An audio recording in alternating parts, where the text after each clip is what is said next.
टीटू बार बार किसी सुरेश रेडियोस नाम की दुकान का जिक्र करता था। कभी लगता ये कोई मानसिक रोगी है और कभी घर वालों को लगता कि ये कोई प्रेत आत्मा का साया है।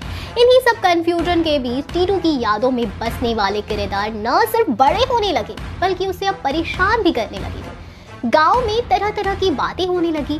अंधविश्वास में जकड़े गांव के लोगों को लगा कि टीटू पर किसी प्रेत आत्मा का साया है।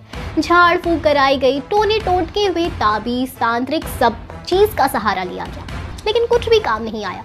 5 बरस का टीटू अब भी अपनी पत्नी, अपने बच्चों को याद करता रहा। टीटू के भाई अशोक ने बताया कि जब टीटू के लिए कपड़े सिलवाए जाते थे तो बोलता था, मैं नहीं सिलवाऊंगा, इससे तो मेरे बच्चों के कपड़े सिलेंगे, रोनू और सोनू के।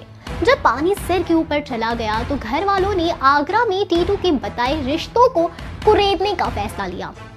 5 साल के टीटू को तलाश थी अपनी पत्नी की, अपने 2 प्यारे प्यारे खूबसूरत बच्चों की।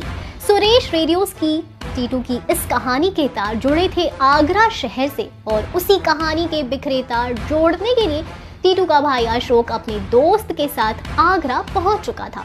आगरा की हर गली, हर सड़क पर सुरेश रेडियोस नाम की दुकान तलाशी जाने लगी और आखिरकार सदर बाजार इलाके में टीटू के भाई की नजर एक दुकान पर टिक गई।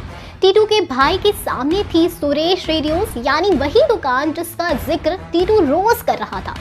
लड़खड़ाते कदमों के साथ दोनों दुकान के अंदर पहुंचे। दुकान के काउंटर पर मौजूद थी एक महिला। अशोक ने उस महिला से दुकान की मालिक का नाम पूछा। जवाब मिला सुरेश वर्मा, जिनकी मौत 1986 में ही हो चुकी थी। ये कहानी अब एक नए मोड़ पर थी, लेकिन इस कहानी की विज्ञान की नजरों में कोई कीमत नहीं थी। टीटू के शरीर पर कुछ निशान थे, कुछ वैसे ही निशान जो मौत के वक्त सुरेश वर्मा के थे। टीटू के यही निशान सस्पेंस को और ज्यादा गहरा कर रहे थे।